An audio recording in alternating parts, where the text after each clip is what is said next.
Everyone, how y'all doing today? We got big news today. All right, I'm reading Atomic Habits by James Clear.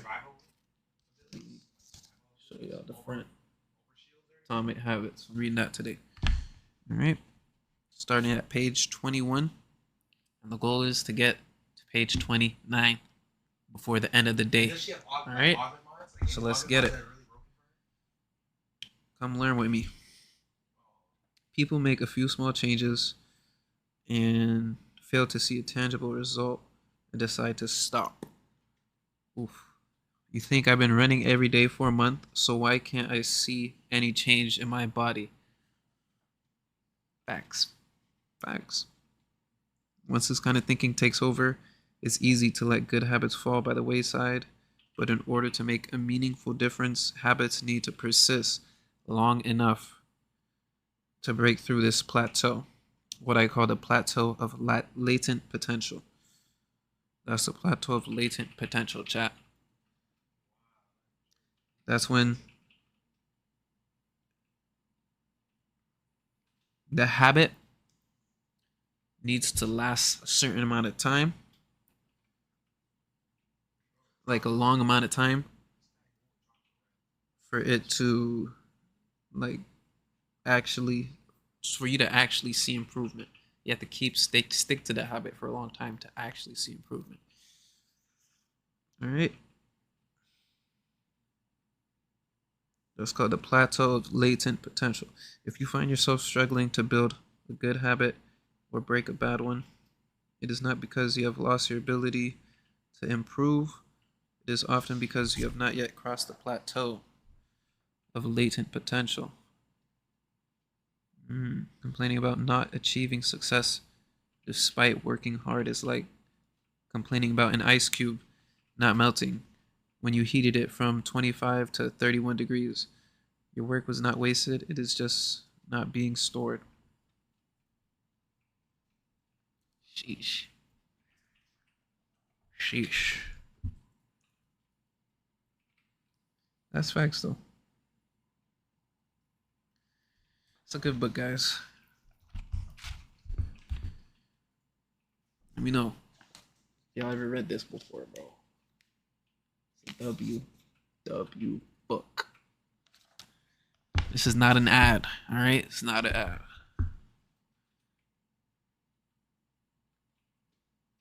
Alright, let's see. Where was I?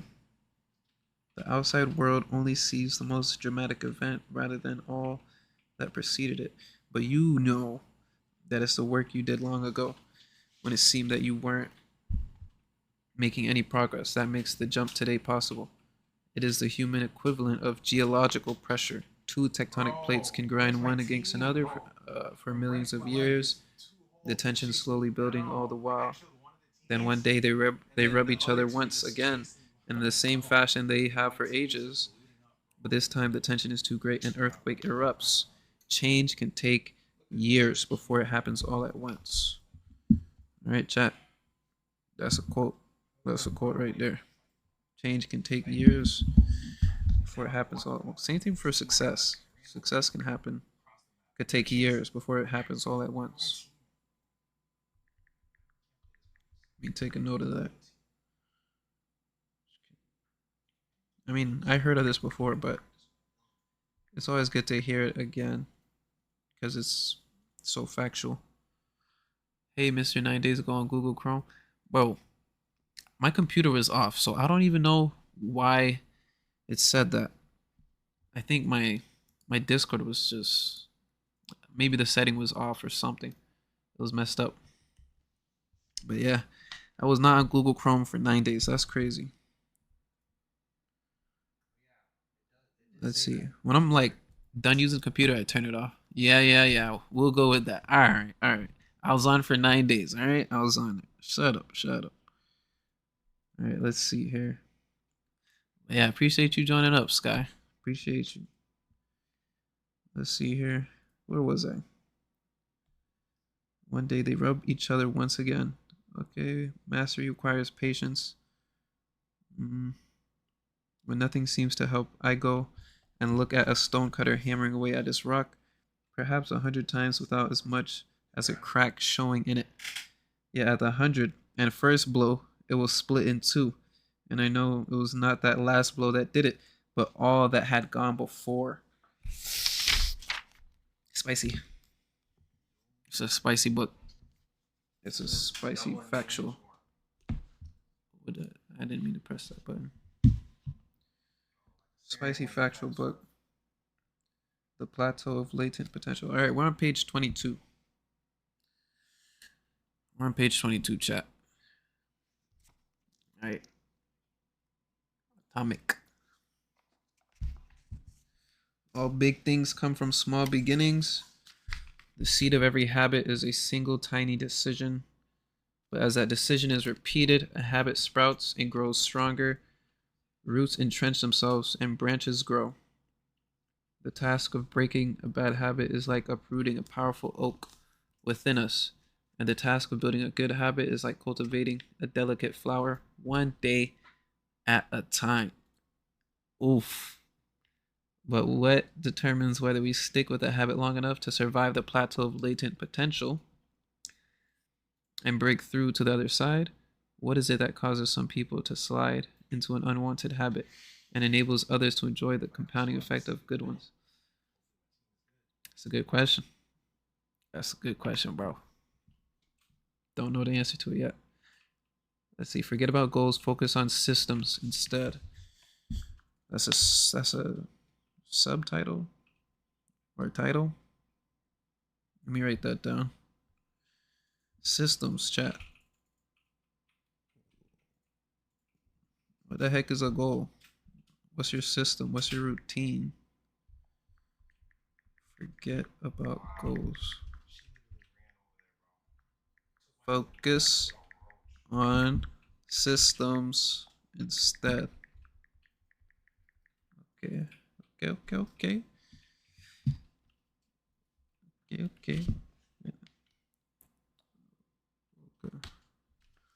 Let's see here.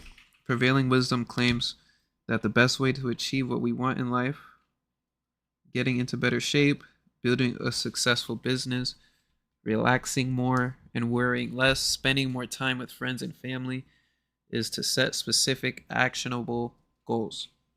For many years, this was how I approached my habits too. Each one was a goal to be reached. I set goals for the grades I wanted to get in school, for the weights I wanted to lift in the gym, for the profits I wanted to earn in business. I succeeded at a few, but I failed at a lot of them eventually. I began to realize that my results had very little to do with the goals I set and nearly everything to do with the systems I followed. Okay. So basically he's saying systems, a good system will birth good results. Will birth good results. I mean, of course, if you use that good system, it won't just teleport. Of course.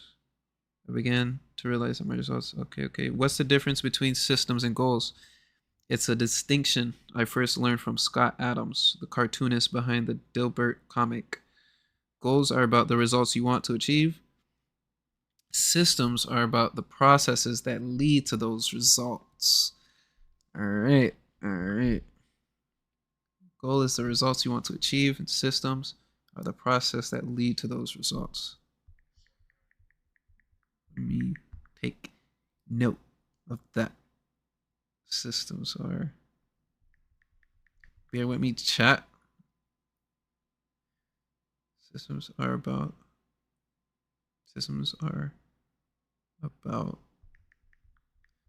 Bro, I type notes slow. All right, I type notes slow. That lead to those results. All right. If you're a coach, your goal might be to win a championship. Your system is the way you recruit players, manage your assistant coaches, and conduct practice. Okay. If you're an entrepreneur, your goal might be to build $1 million business. Your system is how you test product ideas, hire employees, and run marketing campaigns. That's good to know. If you're a musician, your goals might be to play a new piece. Your system is how often you practice, how you break down and tackle difficult measures. Okay, he's giving examples of goals and systems. That's good. And your method for receiving feedback from your instructor. Now, for the interesting question. If you completely ignore your goals and focused only on your system, would you still succeed? For example, if you were a basketball coach and you ignored your goal to win a championship and focused only on what your team does at practice each day, would you still get results? I think you would. Is that Sam behind you? Yes, that is Samuel behind me. I think he's playing My Hero or Minecraft, either or. Yep. We share the same room, and our setups are right across from each other. He's in the VC, El Trouble, yeah. That boy's he gaming while I'm reading. Alright. Let's see. The goal in any sport is to finish with the best score. But it would be ridiculous to spend the whole game staring at the scoreboard. The only way to actually win is to get better each day. In the words of 3-time Super Bowl winner Bill Walsh, the score takes care of itself. The same is true for other areas of life. If you want better results, then forget about setting goals. Focus on your systems instead. What do I mean by this? Are goals completely useless? Of course not. Goals are good for setting a direction. But systems are best for making progress. A handful of problems arise when you spend too much time thinking about your goals and not enough time designing your systems. Oof, okay. So I have a goal chat, but I don't think I have a system. So let me create one real quick. You know what I'm saying? Let me create one real quick. All right. Problem number 1. Winners and losers have the same goals. Oof. Goal setting suffers from a serious case of survivorship bias.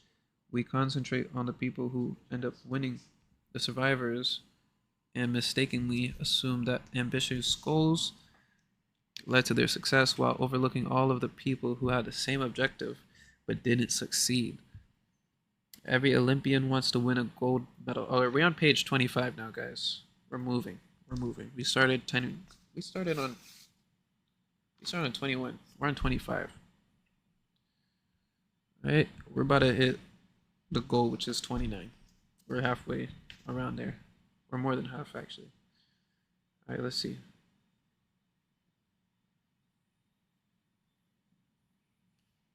Where was I? Okay. Every Olympian wants to win a gold medal. Every candidate wants to get the job, and if successful and unsuccessful people share the same goals, then the goal cannot be what differentiates the winners from the losers.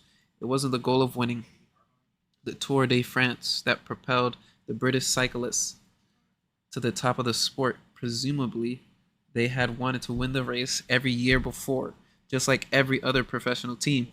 The goal had always been there. It was only when they implemented a system of continuous small improvements that they achieved a different outcome. All right. You see, it's good to have both chat. It's good to have a goal and to have that system of continuous small improvements. So if you're going to have a system, I mean, you can have multiple, but it seems like what worked for this team was a system of continuous small improvements. So a continuous small improvement system. Small improvement is a good one. All right. All right. We're learning, chat. We're learning. Let's see. Problem number 2. Achieving a goal is only a momentary change. The book club? Ah, yeah. This is book club, bro. This is the book club. All right. Welcome to it. Welcome to it. Appreciate you joining up. All right. We're reading Atomic Habits. All right. Imagine you have a messy room, but I'll be on My Hero later today, I think. Imagine having a messy room and you set a goal to clean it. If you summon the energy to tidy up, then you will have a clean room for now. But if you maintain the same sloppy pack rat habits, ooh, that led to a messy room in the first place, soon you'll be looking at a new pile of clutter and hoping for another burst of motivation. You're left chasing the same outcome because you never changed the system behind it. You treated a symptom without addressing the cause. Yeah, you got to get to the cause, guys. You got to get to the root of the issue. You know, can't just take the antidote and then go drink the poison again. All right, let's see here. Achieving a goal only changes your life for the moment. That's counterintuitive. That's the counterintuitive thing about improvement. We think we need to change our results, but the results are not the problem. What we really need to change are the systems that cause those results. When you solve problems at the results level, you only solve them temporarily in order to improve for good. You need to solve problems at the systems level. Fix the inputs, and the outputs will fix themselves. Oh, I like that one. I like that one. Fix the inputs. Fix the inputs. And the outputs. Fix themselves. Alright, let's see.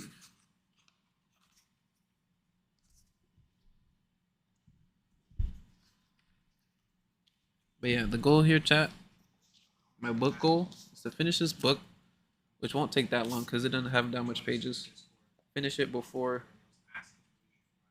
2024. All right, I have plenty of time. I'm on page 20. We're on page 26 now.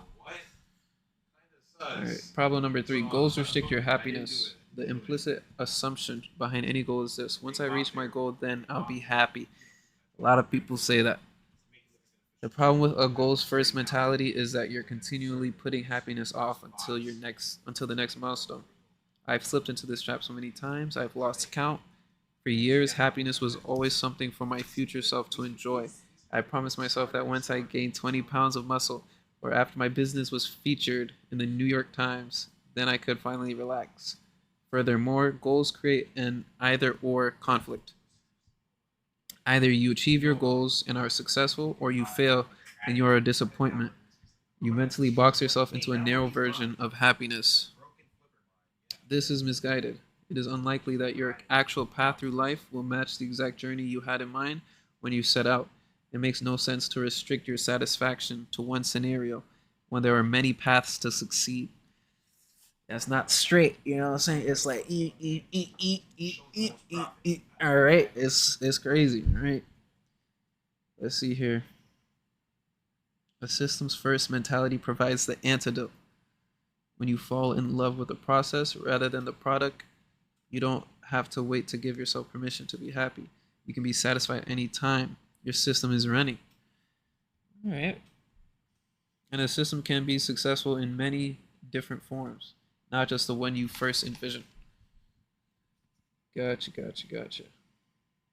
Problem number 4. Goals are at odds with long-term progress. Goals are at odds with long-term progress. Let's see here. We're still on page 26. Finally, a goal-oriented mindset can create a yo-yo effect. Many runners work hard for months, but as soon as they cross the finish line and they stop training, the race is no longer there to motivate them. When all of your hard work is focused on a particular goal, what is left to push you forward after you achieve it? This is why many people find themselves reverting to their old habits after accomplishing a goal. You see, a goal-oriented mindset can create a yo-yo effect. Mm. I see. The purpose of setting goals is to win the game. The purpose of building systems is to continue playing the game. True long-term thinking is goal-less thinking. It's not about any single accomplishment. It is about the cycle of endless refinement and continuous improvement. Ultimately, it is your commitment to the process that will determine your progress. Gotta stay committed, chat. You gotta have systems, not just goals. Let's see. We're on page 27. A system of atomic habits. Oh, shoot. I think we're finally about to get into the maybe in depth about a system. Let's see. The system of atomic habits.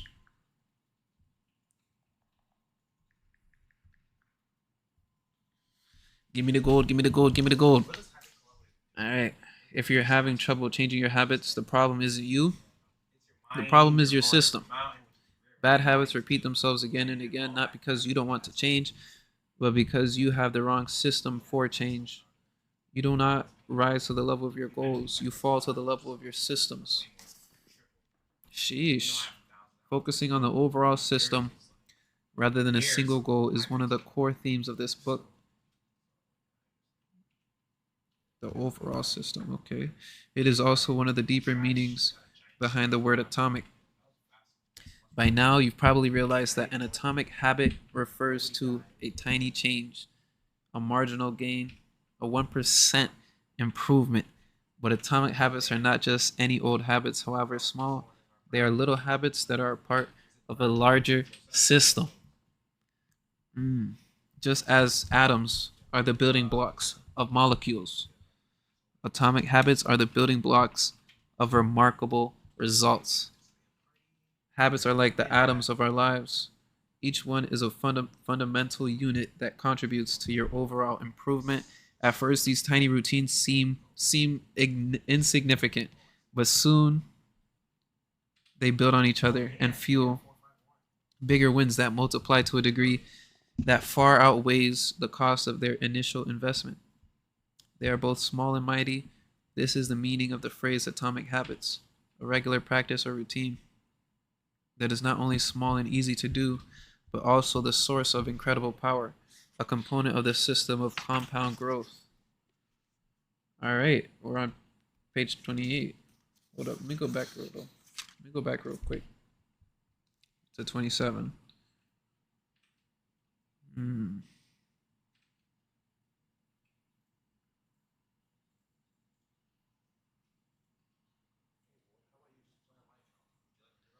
Okay, so atomic habits.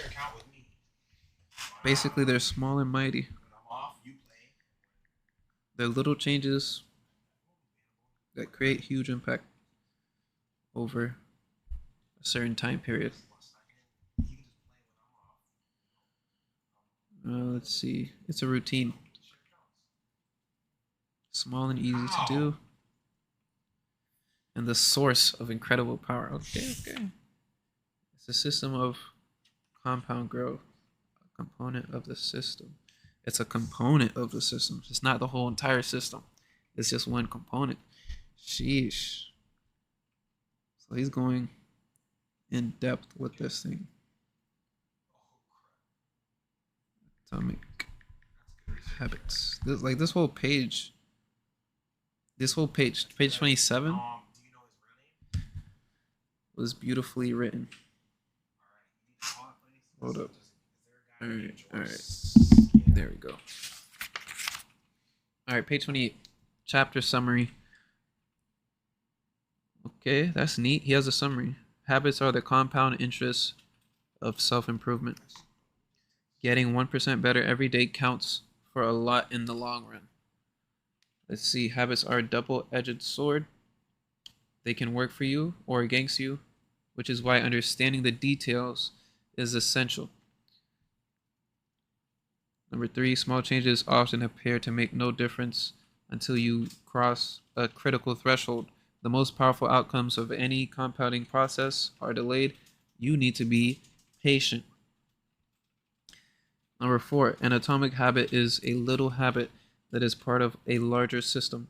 Just as atoms are the building blocks of molecules, atomic habits are the building blocks of remarkable results.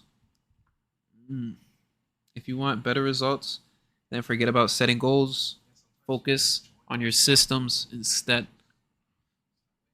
You do not rise to the level of your goals, you fall to the level of your systems. Yo, I should post that. I should post that on Twitter. I like that. I like that a lot. I like that. Uh, this guy spoke facts. All right, we're on page 29, the page that I wanted to end it off at. It is chapter 2. I finished chapter 1. W's in the chat. We're on chapter 2. How your habits shape your identity and vice versa. All right. Last page, chat. Last page of the day. All right. How your habits shape your identity and vice versa. Why is it so easy to repeat bad habits and so hard to form good ones?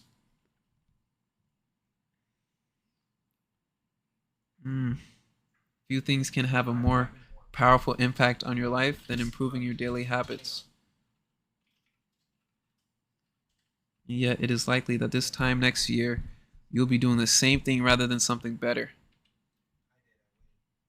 It often feels difficult to keep good habits going for more than a few days, even with sincere effort and the occasional burst of motivation.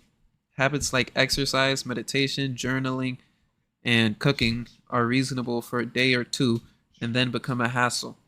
However, once your habits are established, they seem to stick around forever, especially the unwanted ones. Despite our best intentions, unhealthy habits like eating junk food, watching too much television, procrastinating, and smoking can feel impossible to break. Sheesh. Changing our habits is challenging for two reasons. Number one, we try to change the wrong thing. And number two, we try to change our habits in the wrong way. In this chapter, I'll address the first point. In the chapters that follow, I'll answer the second. Our first mistake is that we try to change the wrong thing.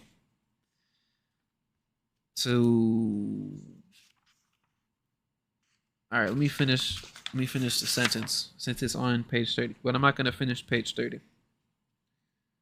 To understand what I mean, consider that there are 3 levels at which change can occur. You can imagine them like the layers of an onion. Okay. And he has a picture of it. 3 layers of behavior change. Outcomes, processes, and identity. Let me show y'all.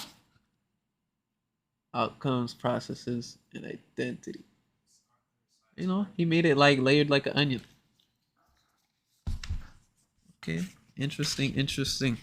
Very interesting. We're about to learn how your habits shape your identity. That's in the next chapter, guys. All right. Yeah, we hit the goal. We made it to page 29. Next goal, page 30 to 40. 10 pages. 10 pages next time. All right. So let me write that down. So just to stay organized. 30 to 40. All right. Good to go. All right, chat. That's the end of Atomic Habits reading. On to the next. Let's see.